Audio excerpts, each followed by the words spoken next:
Radioactive waste typically falls into one of three categories. Low-level waste that contains a small amount of radioactivity that will last a very short time. This is stuff like clothes or tools or rags that have been contaminated. Intermediate-level waste, which has been contaminated enough that it requires shielding, and high-level waste, which is very radioactive material that creates a bunch of heat because of all the radioactive decay, so it requires both shielding and cooling. Some types of radioactive waste, particularly spent fuel of the kind used in nuclear power plants, can be reprocessed, which means separating it into other types of useful products, including another type of mixed nuclear fuel that can be used in lieu of uranium, though generally not economically, unless uranium supplies are really low and thus expensive. About a third of all spent nuclear fuel has already been reprocessed in some way. About 4%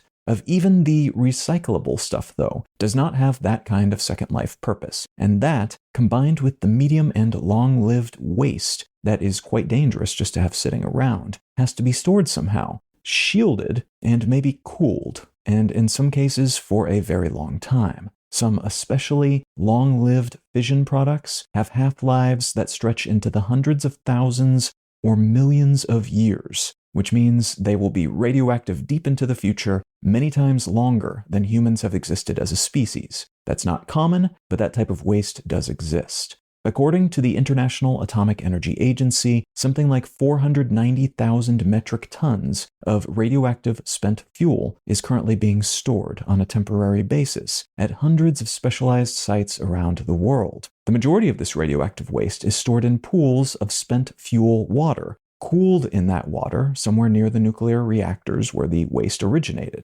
Other waste has been relocated into what are called dry casks, which are big barrel-like containers made of several layers of steel, concrete, and other muffling materials which surround a canister that holds the waste, and the canister is itself surrounded by inert gas. These casks hold and cool waste using natural air convection, so they don't require any kind of external power or water sources, while other solutions, including storage in water, sometimes does. And often the fuel is initially stored in pools and then is moved to casks for long-term storage. Most of the radioactive waste produced today comes in the form of spent fuel from nuclear reactors, which are typically small ceramic pellets made of low-enriched uranium oxide. These pellets are stacked on top of each other and encased in metal, and that creates what is called a fuel rod. In the US alone, about 2,000 metric tons of spent nuclear fuel is created each year, which is just shy of half an Olympic-sized swimming pool in terms of volume. And in many countries, the non-reusable stuff is eventually buried near the surface for the low to intermediate level waste, and much deeper for high-level waste. Deeper in this context meaning something like 200 to 1,000 meters, which is about 650 to 3,300 feet beneath the surface of the planet.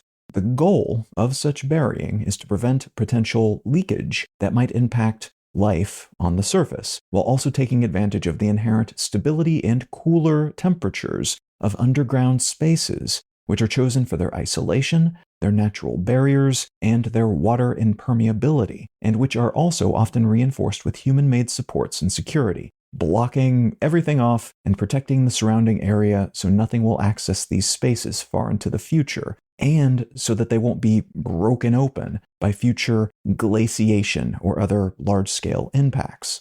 What I'd like to talk about today is another potential use and way of dealing with this type of waste, and why a recent related development in China is being heralded as such a big deal.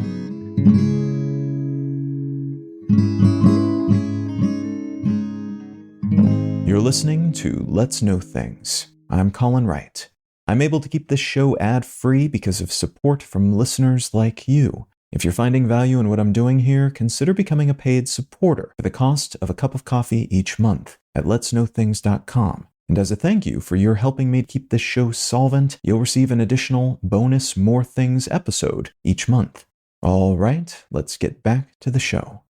An experimental nuclear reactor was built in the Gobi Desert by the Chinese Academy of Sciences Shanghai Institute of Applied Physics, and back in 2023, the group achieved its first criticality, got it started up, basically, and it has been generating heat through nuclear fission ever since. What that means is the nuclear reactor did what a nuclear reactor is supposed to do. Most such reactors exist to generate heat, which then creates steam, and that steam spins turbines, and that generates electricity. What is special about this reactor, though, is that it is a thorium molten salt reactor, which means it uses thorium instead of uranium as a fuel source, and the thorium is processed into uranium as part of the energy-making process, because thorium only contains trace amounts of fissile material, which is not enough to get a power-generating nuclear chain reaction going.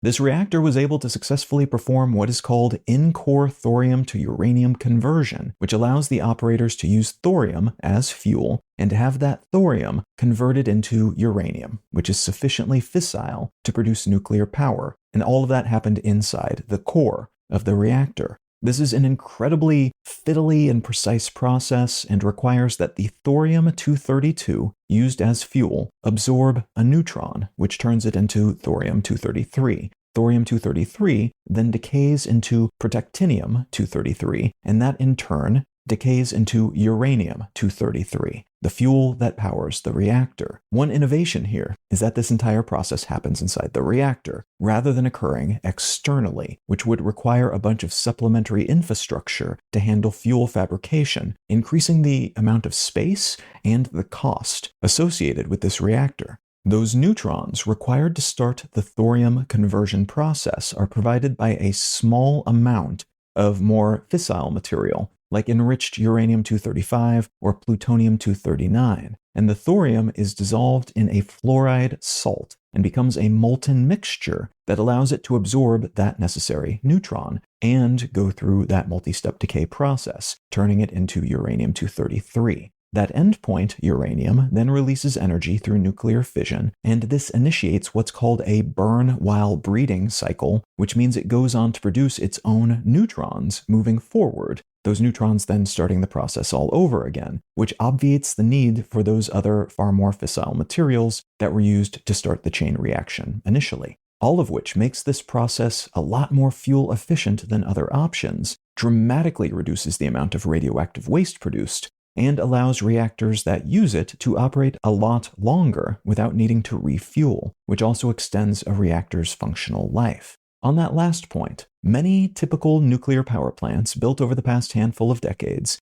use pressurized water reactors, which have to be periodically shut down so operators can replace spent fuel rods. This new method instead allows the fissile materials to continuously circulate, enabling on-the-fly refueling. So no shutdown, no interruption of operations necessary. This method also requires zero water, which could allow these reactors to be built in more and different locations, as conventional nuclear power plants have typically been built near large water sources like oceans because of their cooling needs. China initiated the program that led to the development of this experimental reactor back in 2011, in part because it has vast thorium reserves it wanted to tap into in its pursuit of energy independence, and in part because this approach to nuclear energy should, in theory at least, allow plant operators to use existing spent fuel rods as part of its process, which could be very economically interesting, as they could use the waste from their existing plants to help fuel these new plants,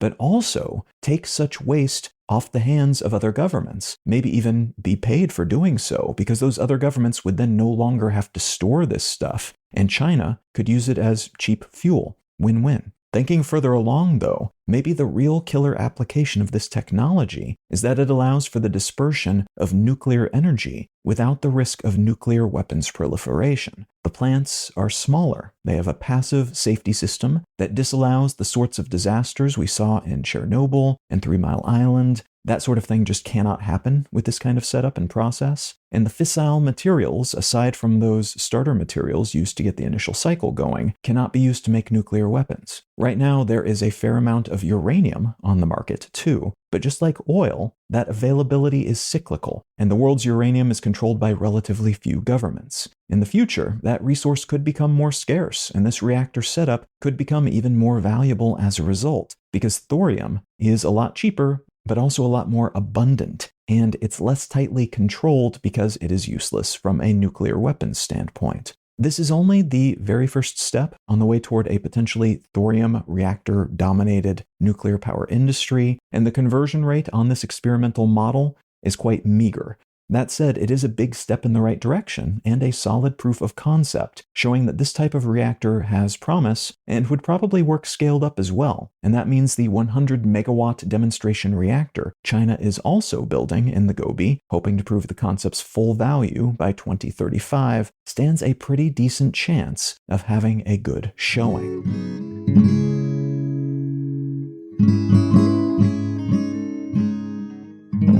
The book I'd like to recommend today is actually pretty topical. It's called Breakneck: China's Quest to Engineer the Future by Dan Wang. There are a whole lot of interesting tidbits in this book about China's history, mostly recent history, and how China compares to the United States and the West in general, but mostly to the United States. But the best thesis statement that I have seen for this book explains a lot of what the book then goes into greater detail about. The idea being that America is run by lawyers and China is run by engineers. And there are pros and cons to both of these setups, but because of China being run by engineers, they are reaching a point in their history right now where a lot of their manufacturing and technological know-how are hitting apex points, and that's allowing them to surge forward in a lot of the spaces that the United States previously dominated. Now, if any of that sounds interesting to you, consider picking up a copy of Breakneck by Dan Wang.